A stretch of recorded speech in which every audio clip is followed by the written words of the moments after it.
Voilà, la Convention congolaise de l'étranger, ce n'est pas un parti politique, c'est une association qui fait partie de la société civile. Nous nous battons pour...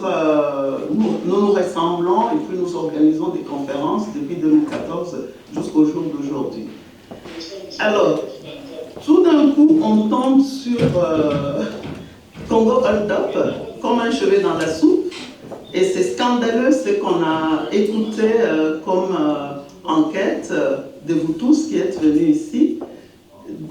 Moi, ça m'a laissé, en tout cas, j'ai pris au moins 5 jours pour me remettre parce que je me suis dit, c'est pas possible. Comment est-ce que l'argent du Congo est dilapidé? Et cet argent-là, au lieu de servir le peuple congolais sur place, l'argent est ici bloqué dans les comptes. J'ai fait des coups de fil, je suis arrivée par trouver quelqu'un qui m'a mis en contact avec Agathe et avec Jean-Jacques Lumumba. Donc nous avons échangé, j'ai essayé de comprendre, j'ai fait aussi mes enquêtes pour voir est-ce que réellement ce sont des blagues ou c'est vraiment quelque chose qui a existé, mais quelle est la part de vérité là-dedans? Alors, en essayant de suivre, en discutant, que ce soit avec Jean-Jacques, que ce soit avec Agathe, en essayant aussi de suivre les amis qui sont sur place au Congo et ceux qui sont ici, en écoutant, réécoutant les enquêtes, je me suis dit, c'est pas possible, il faut qu'on fasse quelque chose. Parce que, comme l'a dit M. Labbé, la Convention, nous ne sommes pas un parti politique, nous ne travaillons ni pour le gouvernement actuel, ni pour le gouvernement passé, ni pour un quelconque candidat. C'est notre idée à nous, nous voulons nous mettre ensemble, nous voulons aujourd'hui être avec vous, discuter, voir ce que nous pouvons faire par la suite. Parce que les enquêtes, d'après ce que j'ai regardé, il y a plusieurs documents. Il y en a beaucoup, alors comment faire pour que tout cela soit vulgarisé, pour que chaque Congolais, parce que c'est passé ici, c'est passé chez nous, pour moi en tout cas, je pensais que chaque Congolais devrait être révolté par rapport au pillage de biens, par rapport à l'exploitation de l'homme, donc du Congolais par un autre Congolais, par rapport à cette exploitation d'un clan qui a à lui seul amassé de l'argent et a pu placer, que ce soit ici en Suisse, dans les îles Caïmans et dans d'autres pays. Alors nous nous sommes dit, nous allons nous approcher avec les journalistes, les enquêteurs, ceux qui ont vraiment fait ces enquêtes, ceux qui ont mené ces enquêtes, pourquoi ils ont mené ces enquêtes, pourquoi ils ont mis sur la place publique, et nous, Congolais, qu'est-ce que nous faisons de ces enquêtes? Est-ce que ce sont les enquêtes que nous entendons, que nous écoutons? Après, ça reste dans les tiroirs comme un peu le rapport mapping du docteur Mukwege, ou alors est-ce que nous allons nous réveiller et nous dire non, trop c'est trop, voilà, mettons-nous ensemble, voyons les collectifs des ONG, des journalistes qui ont déjà mené leurs enquêtes et ça a déjà apporté des fruits dans d'autres pays. Alors, voilà, donc nous sommes là, nous allons écouter vos vérités, nous allons entendre ce que vous avez fait et sans pour autant tarder, je remercie en tout cas encore tout le monde d'être venu et je passe la parole à Agathe.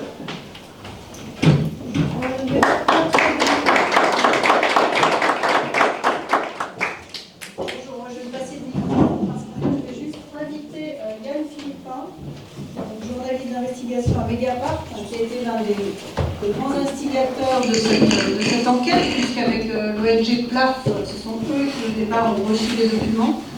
Donc il est venu à Genève de Paris pour vous rappeler surtout ce qu'il va faire, c'est une espèce de rappel des faits. Pour que tout le monde soit au clair, parce que c'est vrai que c'est des enquêtes compliquées, financières souvent, et donc il va essayer de vous résumer en fait les faits les plus marquants, pour planter le décor, et ensuite comme ça on pourra s'engager dans la discussion, on passera la parole aussi à d'autres. Voilà, je t'invite à venir te mettre, soit tu te mets là, soit Et avant que Yann prenne la parole, je voulais juste faire une motion d'organisation. Donc ça va se passer comme ça, il y aura des interventions. Il n'y aura pas de séance de questions après chaque intervention. Nous allons laisser les conférenciers intervenir et à la fin, nous allons me faire une pause. Après cette pause, il y aura un moment d'échange, donc des questions. Et au cours de ces moments d'échange et des questions, nous vous invitons tout simplement à être, voilà, respecter les règles d'usage. Je pense que c'est ton micro, tu peux le couper.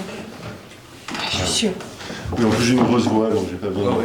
Donc respecter les règles d'usage. Et puis je voulais aussi souligner que pour organiser cette rencontre, il n'y a pas que la CCE, il y a aussi Public Eye qui est représenté ici plutôt, et qui se présentera peut-être dans la suite parce qu'il y a quelqu'un qui va prendre la parole, j'espère. Alors nous, avec mon collègue Adria, on va introduire les tables rondes et puis c'est tout. Parce que ça n'a pas été prononcé Public Eye parce qu'il est sur l'annonce, mais on ne l'a pas cité depuis que ça a commencé. Ah oui, pardon. Je voulais les citer pour dire qu'on est ensemble et puis que dans la prise des paroles, on compte sur chacun de nous pour simplement respecter les règles d'usage dans les échanges polis et respectueux. Merci. Bonjour à toutes et à tous. Donc, je m'appelle Yann Philippin, je suis journaliste aux médias d'investigation Mediapart en France. Et je vais vous faire un petit rappel de ce que c'est Congo Hold Up. Congo Hold Up, c'est une enquête qui est à la fois énorme et complètement inédite pour plein d'aspects. La première, c'est la masse de documents, c'est 3,5 millions de documents. Et surtout, grâce à ces documents, on a pu avoir accès à plusieurs millions de transactions bancaires. Parce que ce sont des documents qui viennent d'une banque, la BGFI. Et en fait, c'est la toute première fois, je pense, dans l'histoire du journalisme, au niveau mondial, qu'on a accès comme ça, pas seulement à des documents internes, mais aussi à des transactions. Et donc pour la première fois, on a même dû développer un logiciel exprès pour faire ça. On a pu vraiment suivre l'argent. Vous savez que dans les enquêtes financières, la règle c'est follow the money, suivez l'argent. Et là, on a pu vraiment suivre les fonds et donc aussi avoir des preuves absolument irréfutables. Parce que à chaque fois, et quand on va parler juste après des millions détournés, on est allé suivre l'argent, million par million, parfois même centaines de milliers par centaines de milliers de dollars, pour savoir exactement d'où il venait et à qui il a bénéficié exactement. Et donc, grâce à ça, on a eu un niveau de preuve qui est, je pense, complètement inédit dans des enquêtes financières de ce type-là. L'autre chose complètement inédite, c'est l'alliance entre le journalisme et la société civile.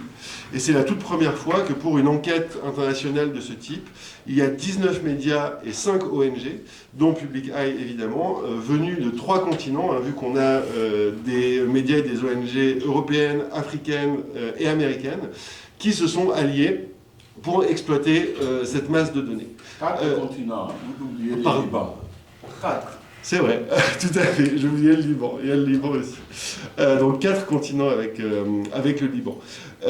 Et c'est grâce à ça qu'on a pu avoir suffisamment de force, suffisamment de gens et suffisamment d'expertise pour pouvoir exploiter cette masse de documents qui viennent de la banque BGFI. Et l'autre chose complètement inédite, c'est l'ampleur du scandale et des détournements qu'on a découverts grâce à ces documents. La formule que j'aime bien utiliser, c'est que d'habitude, dans le langage commun, ce sont les braqueurs qui braquent les banques, c'est les voleurs qui braquent les banques.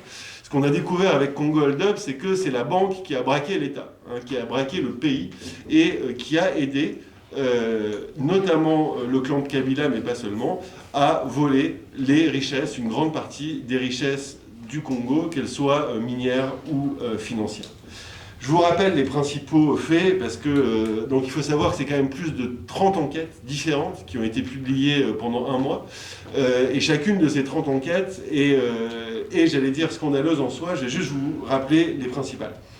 La première enquête, qui est d'ailleurs la première qui a été publiée, c'est le détournement de fonds publics congolais par le clan Kabila. Donc on a pu prouver, j'allais dire au dollar près, que 138 millions de dollars ont été détournés, principalement via une société écran qui était installée dans un ancien garage de Kinshasa et qui s'appelle Sudoil et qui était gérée par le frère adoptif de Joseph Kabila, Francis Selemani, qui était aussi le patron de la banque. Donc c'est comme ça que l'argent a pu être détourné. Et donc cette société Sudoil, elle a reçu elle a plutôt volé de l'argent public venant d'à peu près toutes les institutions publiques congolaises, que ce soit la Banque centrale, la GECAMINE, l'argent des mines, l'argent des routes, l'argent des élections, et même l'argent de la paye des casques bleus congolais qui étaient en mission de maintien de la paix pour l'ONU en Centrafrique. Donc vous imaginez que, c'est-à-dire que l'argent a été vraiment volé à tous les niveaux des institutions publiques de la République démocratique du Congo. Autre scandale, l'affaire Egal, qui est une entreprise bien connue d'importation de produits alimentaires, qui est elle aussi gérée par des très proches de Joseph Kabila, et qui a détourné entre 43 et 77 millions de dollars, dont 3 millions ont été directement retirés en liquide par le conseiller financier personnel de Joseph Kabila, M. Emmanuel Adrupiako. Autre scandale encore plus énorme, l'affaire de la GECAMINE, qui, comme vous le savez tous et toutes, est l'entreprise publique minière. Vous savez que les mines, c'est la plus grande richesse de la République démocratique du Congo. Vous savez aussi que malheureusement, la population congolaise bénéficie très peu de cet argent. Et ce qu'on a découvert, c'est que 530 millions de dollars, vous imaginez 530 millions de dollars, ont été détournés des caisses de cette entreprise d'État, de la GECAMINE, sous forme d'avance fiscale. C'est-à-dire c'est un truc qui est complètement fou. C'est-à-dire que la GECAMINE payait à l'État des impôts à l'avance qu'elle ne devait pas. Alors, il n'y a pas beaucoup d'entre vous, je pense, qui payent leurs impôts à l'avance, et encore moins les impôts qu'ils ne doivent pas payer.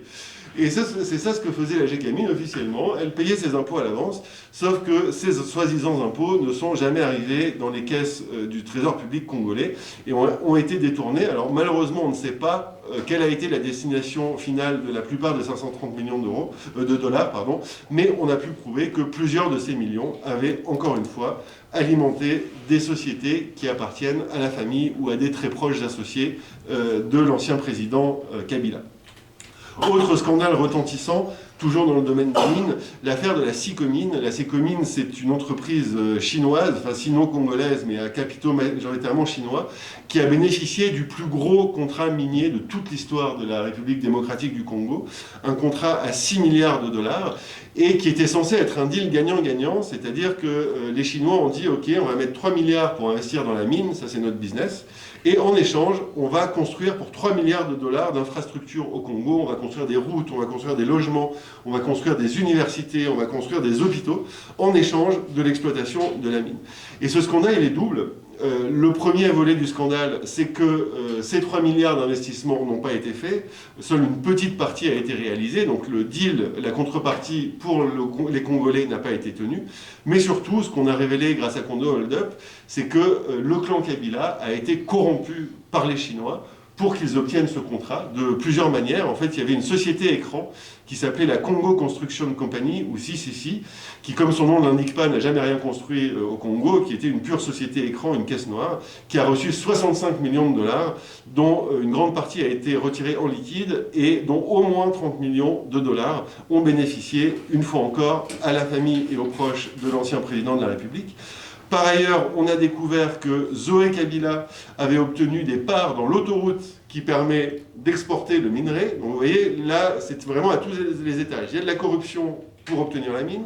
Il y a Zoé Kabila qui a des parts dans l'autoroute, qui a quand même touché 302 millions de dollars de péage, dont là encore, une bonne partie, on soupçonne que cet argent ait été détourné.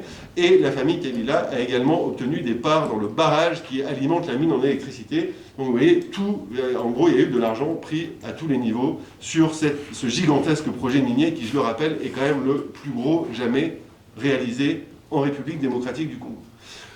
Autre exemple du pillage de l'argent du pays, c'est l'affaire Philippe de Morlouz. Qui est Philippe de Morlouz? C'est un homme d'affaires belge très riche qui a fait fortune en République démocratique du Congo et dont le métier consiste à vendre du matériel lourd, notamment des tracteurs, des engins de construction, vous savez, ces gros camions qu'on voit pour transporter le minerai dans les mines. Et on a pu démontrer que M. de Morlouz a obtenu 742 millions de dollars de contrats avec la République démocratique du Congo. Donc là encore, vous imaginez l'énormité des sommes, et que la plupart de ces contrats étaient scandaleusement surfacturés, c'est-à-dire que M. de Morlouz a pu vendre des matériels, comme des tracteurs par exemple, 3 fois plus cher que ce qu'il ne les a payés. Donc vous imaginez, dans un pays aussi pauvre que le Congo, le préjudice pour les caisses de l'État, et le tout encore une fois, avec la bénédiction du président Kabila. Et ce qu'on sait aussi, c'est qu'une bonne partie de cet argent a atterri dans des sociétés offshore et dans des paradis fiscaux. Alors malheureusement, on n'a pas pu tracer l'argent jusqu'au bout, donc on ne sait pas qui a réellement bénéficié de la part de cet argent qui est allé dans ces sociétés offshore. Mais vous voyez, quand vous mettez autant d'argent dans les sociétés offshore, en général, c'est que ça cache quelque chose. Mais ça ne s'est pas arrêté là, parce qu'on a aussi enquêté, par exemple, sur plusieurs conseillers de l'actuel président Tshisekedi, dont par exemple Jean-Claude Kabongo, qui a un poste extrêmement important, vu qu'il est conseiller actuel du président en matière d'investissement, notamment d'investissement étranger. Et on a démontré qu'après son arrivée à la présidence, il a continué à faire du business à titre personnel via plusieurs sociétés qui étaient à la même adresse que les sociétés qu'il avait avant et qui avaient fermé, à travers un de ses amis. Autre chose, par exemple, le sommet de la francophonie qui a été organisé à Kinshasa, qui a coûté 90 millions de dollars, où là encore, énormément d'argent a été détourné, par exemple pour acheter du matériel d'espionnage. C'est-à-dire qu'il y avait de l'argent qui était fait en théorie pour faire rayonner la francophonie et qui a servi à espionner des Congolais, ou alors des frais complètement délirants, par exemple 9 millions de dollars qui ont été payés officiellement pour décorer la ville de Kinshasa pour le sommet, et qui en fait sont arrivés dans une société française qui s'appelle Téléménager Parisien. Alors j'y suis allé devant parce que c'est juste à côté de la gare du Nord, je vais souvent à la gare du Nord, et si vous voyez ce que c'est vraiment une petite boutique d'électroménager, on vend des télés, des aspirateurs, etc. Et cette boutique de téléviseurs à Paris, à côté de la gare du Nord, vraiment qui ne paye pas de mine, on pourrait même la regarder sur Google Maps, sur Google Street View, a reçu officiellement 9 millions de dollars pour embellir les palais à Kinshasa pour le sommet de la francophonie. Donc vous voyez, on nage en plein délire, c'est le cas de le dire. Alors là, ce sont les plus grosses affaires, je pourrais y passer des heures tellement il y en a eu, mais déjà, vous voyez, là, on est déjà à plusieurs milliards, hein, quand on additionne toutes ces affaires dont je viens de vous faire ce résumé. Et peut-être la dernière chose que je voudrais dire pour finir ce panorama de Congo Hold Up, c'est que Congo Hold Up, c'est pas seulement une affaire congolaise, c'est une affaire éminemment internationale. Pourquoi ? Parce que tout ce blanchiment d'argent, tout ce détournement de fonds, toute cette corruption qui a eu lieu grâce à l'aide de cette banque, la BGFI, et de sa filiale congolaise, il n'a été possible que parce qu'il y avait des complicités de grandes institutions internationales, comme des banques étrangères qui ont routé les paiements en dollars. Je pense par exemple à la Citibank, une banque américaine, à d'autres banques européennes, à aussi une banque parisienne, parce que la BGFI avait une filiale, a toujours d'ailleurs une filiale à Paris, et c'est cette filiale à Paris qui a servi à convoyer en fait une grosse partie de l'argent sale qui a été détourné dans les opérations dont je vous parlais également. Une autre banque en Belgique, par exemple, la banque ING à Bruxelles, où on a découvert que le président Kabila avait une société fantôme en République démocratique du Congo qui s'appelle Port de Fischer, mais qui en fait n'a jamais exploité le moindre port, hein, c'est une société qui n'a jamais eu d'activité. Et donc cette société qui appartient personnellement au président Kabila a viré de l'argent dans le compte de cette banque belge à une société qui tout simplement n'existe pas.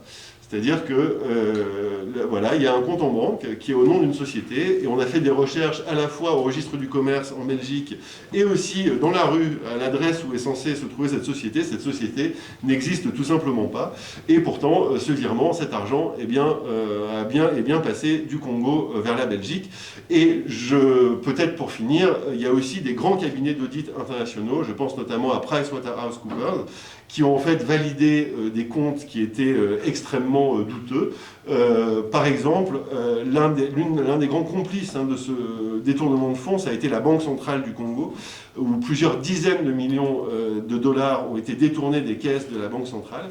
Et ce qu'on a démontré, c'est que pour masquer ce détournement, la Banque centrale elle-même, qui est la plus haute institution financière congolaise, a fait des faux bilans, c'est-à-dire a falsifié ses comptes. Et ces comptes ont été approuvés sans aucune réserve par ce grand cabinet d'audit international qui est PricewaterhouseCoopers. Voilà. J'en ai fini avec ce rappel. Je vous remercie de votre attention et je laisse la place à mes camarades.